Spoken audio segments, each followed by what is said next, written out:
À savoir, quand on a vécu autant d'atrocités, comment on se sort de la victimisation?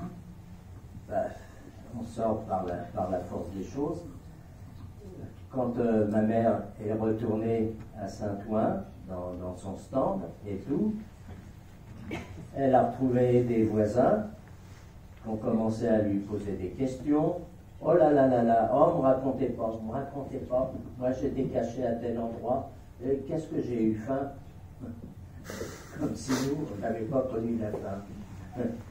Et puis, par contre, il y avait d'autres, parce que les boutiques qu'on avait, les commerces dans Paris, de partout, il y avait des commissaires gérants qui occupaient les magasins de juifs au profit du maréchal Pétain et du gouverneur de l'État de Pétain, quoi.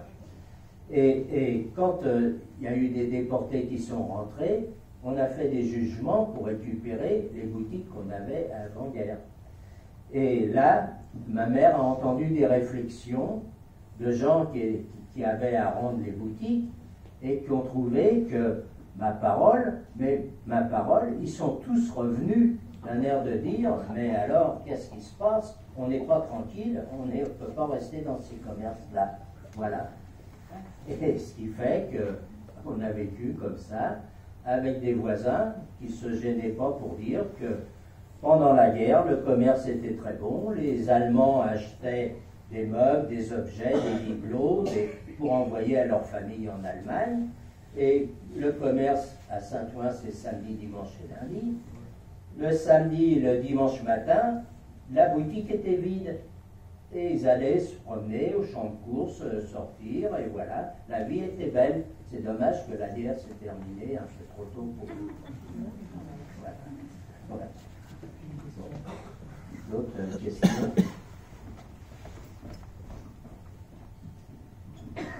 Bonsoir à vous tous, en tous les cas, oui. Et puis en tous les cas, merci pour ces témoignages qui sont très, très touchants, qui sont très douloureux au final. Oui.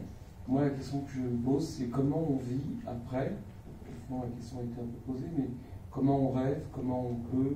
Est-ce qu'on arrive à oublier ça à vos âges? Non. En rapport, je pourrais faire presque un livre de chaque jour passé. Par contre, des histoires qui sont de 15 jours ou de 3 semaines, ça je m'en rappelle pas par contre. Là j'ai moins de mémoire.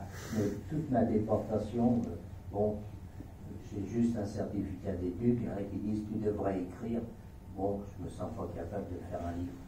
Mais j'ai passé 1 an à l'école Boulle, où là je me suis retrouvé avec des jeunes de mon âge, qui avaient 16, 17 ans, 18 ans.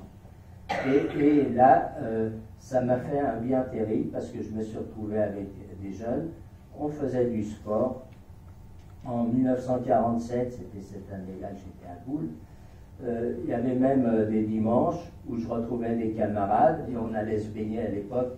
La Seine était à peu près propre, on allait se baigner dans la Seine. Et j'ai vécu 1 an avec ces camarades-là. On allait au cinéma des fois le dimanche ensemble, et avec un camarade, j'ai même été en grandes vacances avec lui, et l'année que j'ai passée à l'école Boulle, personne n'a su que j'avais été déporté. Je n'ai pas voulu raconter mon histoire, j'étais content de revenir dans une vie normale, et personne n'a su que j'avais été déporté, et un point c'est tout. Pour vous dire que on aspirait à retourner dans la vie normale et tout.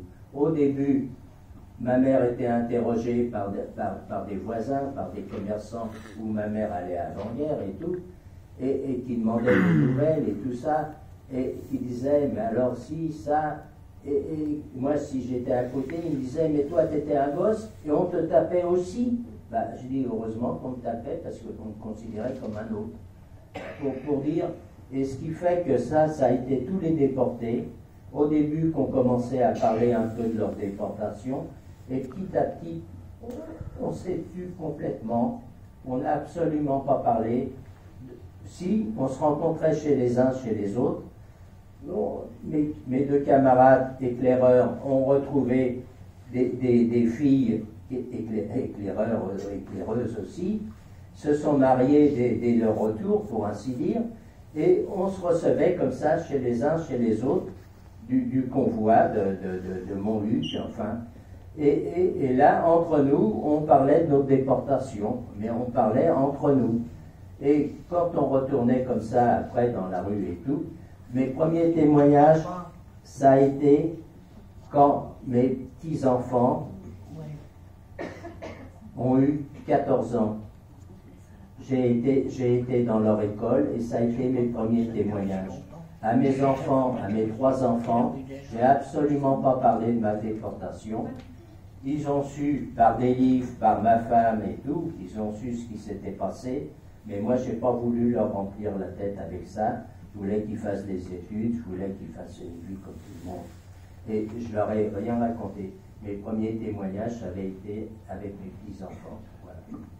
Et par la suite, à l'UDA, l'Union des déportés d'Auschwitz, on va témoigner dans des écoles, enfin bon, on fait surtout depuis qu'on a entendu parler des négationnistes, qu'on commençait à raconter que c'était des histoires, que le camp c'était des décors faits par les Américains, que la chambre à gaz ça servait que pour les coups, et que jamais il y a eu 6 millions de morts, qu'il y a eu 1,5 million d'enfants qui ont été exterminés parce qu'ils étaient nés juifs. Enfin voilà. Et là, on a commencé à témoigner contre ces gars-là, contre Florisson et son équipe et d'autres. Voilà. Merci.